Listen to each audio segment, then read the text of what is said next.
Mushroom চাষ সম্প্রসারণ ও দারিদ্র্য বিমোচন প্রকল্প কৃষি মন্ত্রণালয়ের আওতায় আজকের এই মাঠ দিবস অনুষ্ঠানে আমাদের মাঝে উপস্থিত আছেন আপনাদের সবার সুপরিচিত অত্র জেলার সুযোগ্য সম্মানিত জেলা প্রশাসক মহোদয় জনাব পঙ্কজ ঘোষ।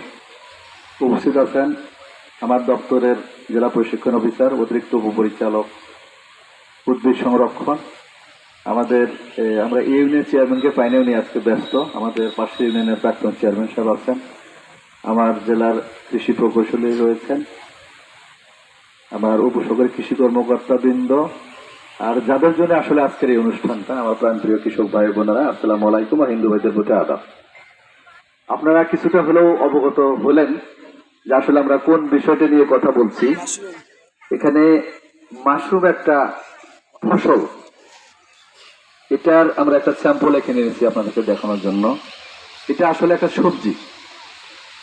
পৃথিবীর সৃষ্টিকর্তা পৃথিবীর যত সবজি সৃষ্টি করেছেন এই পৃথিবীতে আমাদের খাওয়ার জন্য, তার মধ্যে সবচেয়ে পুষ্টিকর সবজি হচ্ছে এই মাশরুম, 1 নম্বর।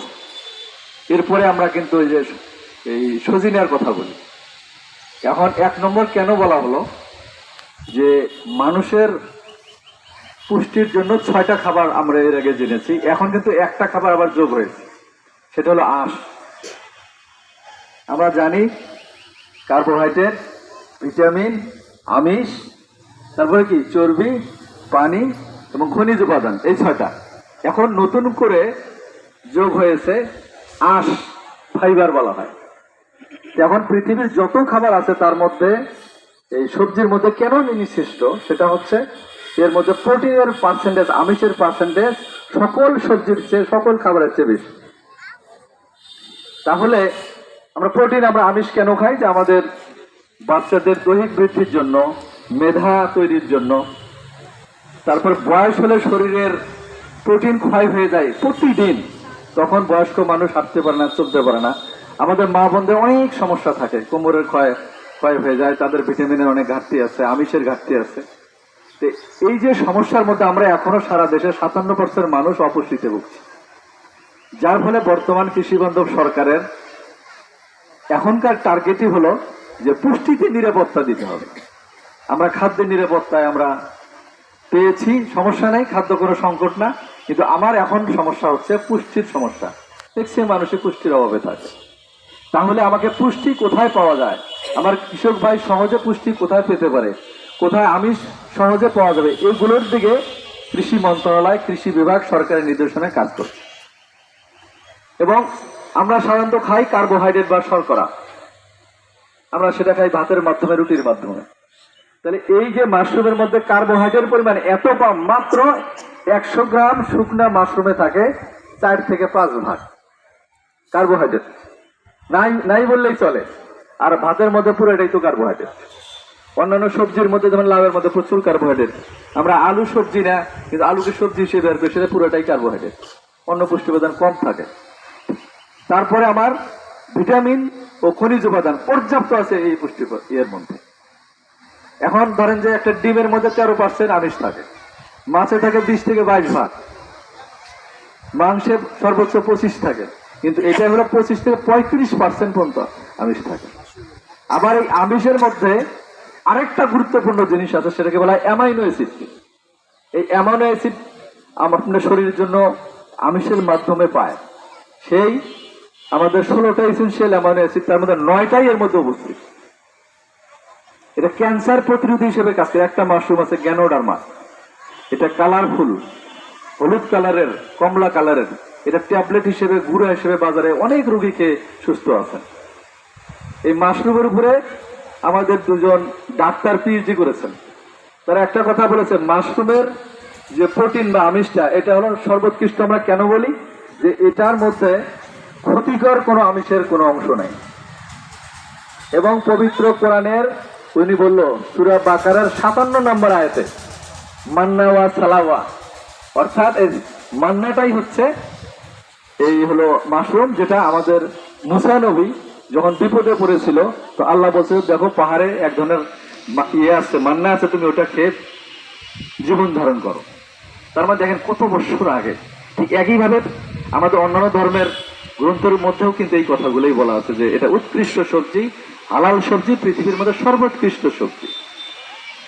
এবং সবজি একটা মানুষকে প্রতিদিন, উন্নত দেশের মানুষ যদি আমেরিকা জাপানের কথা বলি, তারা 400 থেকে 500 গ্রাম সবজি খায় প্রতিদিন। আর আমরা গড়ে 70-80 গ্রামের বেশি খেতে পারছি না। তাহলে আমরা যদি এরকম একটা সবজি খাই মাশরুমের মতো, তাহলে কিন্তু আমাদের এই যে ডাক্তারখানায় সবসময় আমরা যাচ্ছি, আমাদের এখন 1000-এ একটা সার্ভে দেখলাম 10 জন ক্যান্সার রোগী পাওয়া যাচ্ছে। ক্যান্সারের অনেক এলিমেন্ট দীর্ঘদিন যদি মাশরুম কেউ খায় এটাকে বাধা দিতে পারে, এরকম এলিমেন্টের মধ্যে আছে। তারপরে আমাদের এর মধ্যে আরেকটা সুবিধা হলো, এর মধ্যে যে চর্বিটা আছে খুবই কম, মাত্র 4 থেকে 6 ভাগ। সেই চর্বিটা আবার এত উপকারী যেটা চর্বিটা আপনার শরীরে থাকলে ক্ষতি হয় না। এটা হলে ওই গবেষণার ডাক্তার আমাদের ঢাকার ওয়ার্কশপে এটা বললো। এবং ডাক্তাররা বলে যে আমিষ বেশি খাওয়া যাবে না যাদের কিডনির সমস্যা আছে। তাহলে এখন আপনারা যদি আজকে শোনেন যে এখানে প্রচুর আমিষ আছে, এটা বেশি বেশি খেতে হবে, সেই রোগী যদি কিডনি রোগী হয় তাহলে কি হবে, এটা একটা প্রশ্ন থাকতে পারে। সেটা হলো, সেটাও গবেষণা করে দেখা গেছে যে কিডনি রোগীকে আমিষ খাওয়ানো হয়েছে, কিন্তু তার উপরে কিডনির উপর কোনো প্রভাব পড়ে নাই। তার মানে কি সব দিক দিয়ে এটা আমাদের শরীরের জন্য মারাত্মক উপকারী। আমরা যদি বেশি দিন বেঁচে থাকতে চাই, মাশরুম খাওয়ার বিকল্প নাই। আমাদের কসমেটিক শিল্পে যে আমাদের সোনো পাউডার যেটা করি, আমাদের ফেস ওয়াশ বলেন, বিভিন্ন ধরনের শিল্প, সেখানে কিন্তু এই মাশরুমের পণ্য ব্যবহার করা হয়, বুঝছেন কিনা? টিউমার হলে টিউমারকে এটাকে বন্ধ করার জন্য এই মাশরুম ব্যবহার করা হয়। তাহলে এত ঔষধি গুণ, এত আমাদের স্বাস্থ্যের জন্য উপকারী, কিন্তু আমরা সাধারণ কৃষক ভাই এটা জানি না। এটা জানানোর জন্যই কিন্তু আজকে কৃষি মন্ত্রণালয়ের একটা ছোট্ট একটা প্রজেক্ট নেওয়া হয়েছে। আমাদের মাননীয় কৃষি সচিবের নেতৃত্বে উনি নিজেই এটা করেছেন। আমাদের মাত্র 2 উপজেলা, সদর এবং সৈয়দপুরে এই কর্মসূচিটা আছে। এখানে আমাদের একজন চাষি ভাই, আমরা তাকে কিছু ঘর, কিছু ফ্যাসিলিটিস দিয়ে এখানে আমরা মাশরুম করার জন্য, অর্থাৎ এটার সমস্যাটা হলো বীজ পাওয়া যায় না। এই যে প্যাকেটটা, এই প্যাকেটটার মধ্যে কিন্তু খাবার দেওয়া আছে, তার মধ্যে বীজ ঢুকিয়ে দেওয়া হয়। এটা ল্যাব হবে, ল্যাবের ভিতরে কাজটা করা হয় যাতে জীবাণু না ঢোকে। বীজ ঢোকালে এটাকে নিয়ে আমরা যদি আমরা চাষ করতে চাই, আধো ছায়া আধো আলো, মানে আমাদের রান্নাঘরগুলো যেরকম অন্ধকার অন্ধকার, আবার কিছু আলো ঢোকে, সেসব ছায়াযুক্ত ঘরের মধ্যে কিন্তু এটার মধ্যে বীজ দেওয়ার পরে এটাকে রেখে দেওয়া হয়। রেখে দেওয়ার পরে সাইড দিয়ে দেখেন একটু কাটা আছে, দেখছেন? এখান দিয়ে মাশরুমের ফলন্ত অঙ্গটা এই আঙ্গুলের মতো বের হয়ে আসে প্রথম, তারপর এর মাথায় এরকম বড় বড় আপনার মাশরুম হয়। এরকম দেখতে পাবেন আপনার ঘরের আশেপাশে মাটিতে, খড়ের মধ্যে, ওগুলো না, কিন্তু ওগুলো কিন্তু বিষাক্ত। আবার আজকে শুনে যায় ওগুলো সংগ্রহ করে খায়েন না আবার, তাহলে কিন্তু আপনারা মারা যাবেন। ওটা বিষাক্ত। পৃথিবীতে প্রায় 30 লক্ষ প্রজাতি আছে, তার মধ্যে যেটা শুধু মানুষের শরীরের জন্য উপকারী, মানুষের জন্য, সেটা পরীক্ষা নিরীক্ষা করে এর জাতগুলোকে আমরা আলাদা করে বাংলাদেশে সাধারণত 8 থেকে 10টা জাতের মাশরুম চাষ হচ্ছে, বুঝতে পারছি? তাহলে আমরা ওগুলো কিন্তু আমরা খাবো না। এখানে আমাদের যেহেতু এখানে